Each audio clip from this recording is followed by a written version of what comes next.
আলহামদুলিল্লাহ আলহামদুলিল্লাহি ওয়া কাফা ওয়া সালামুন আলা ইবাদিহিল্লাযিনা ইসতাফা।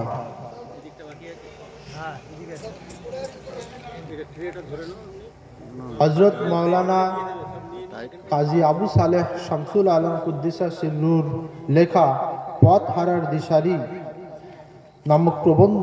নামক গ্রন্থ থেকে আমি একটি প্রবন্ধ পাঠ করে শোনাচ্ছি।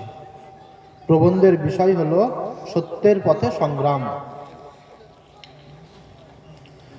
বিশ্বস্রষ্টা নিখিল জগতের প্রত্যেকটি বস্তুকেই জোড়াই জোড়াই সৃষ্টি করেছেন। দুই প্রতিকূল অবস্থার সমন্বয়ে একটি বস্তু পূর্ণতা লাভ করে এবং প্রতিকূল অবস্থা না থাকলে কোনো বস্তুর সহিত পরিচয় লাভও ঘটে না।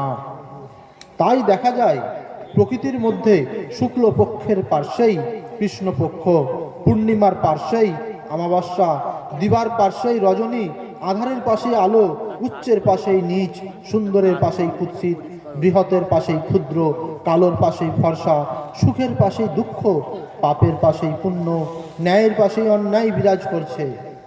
ঠিক তদ্রূপ সত্য ও মিথ্যার পাশাপাশি অস্তিত্ব জগতে আদিকাল থেকে চলে আসছে। আর দুই শ্রেণীর মানুষেরও অস্তিত্ব জগতে দেখা যাচ্ছে, সত্যের ভক্ত এবং মিথ্যার পূজারী। সত্যের পূজারী যারা, তারা ন্যায় ও সত্য পথে অটল থেকে চিরকালই সত্যের তরে সংগ্রাম চালিয়ে এসেছেন।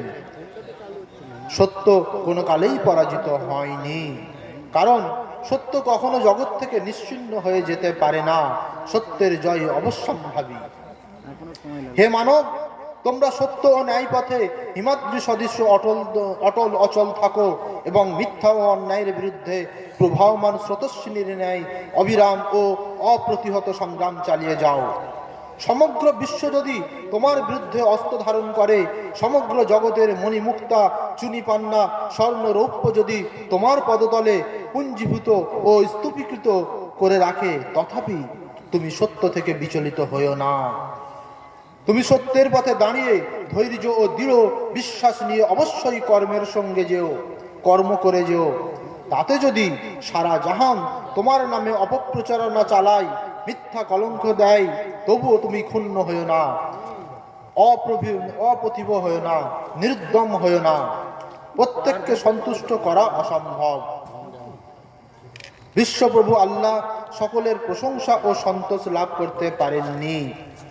বিশ্বের শ্রেষ্ঠ আদর্শ মানব হযরত মুহাম্মদ, যাকে এনসাইক্লোপিডিয়া ব্রিটানিকা নামক বিশ্বকোষ সকল নবী ও ধর্ম সংস্কারের মধ্যে সর্বাপেক্ষা অধিক সফল কাম এই আখ্যায় বিভূষিত করেছে। সত্য পথে অটল থাকার কারণে তিনিও বিশ্বের সকল মানুষের প্রিয়ভাজন হতে পারেননি, সকলের সমর্থন পাননি। আপনিও আমি কোন ছাড়। অনেকে সত্যকে সত্য বলে জানা সত্ত্বেও পাছে লোকে কিছু বলে, এই সমাজ ভয়ে, নেতৃত্ব লোভ হওয়ার ভয়ে, আত্মাভিমানের মোহে অথবা স্বার্থের খাতিরে বা প্রবৃত্তির বশবর্তী হয়ে সে পথে অগ্রসর হতে পারেন না।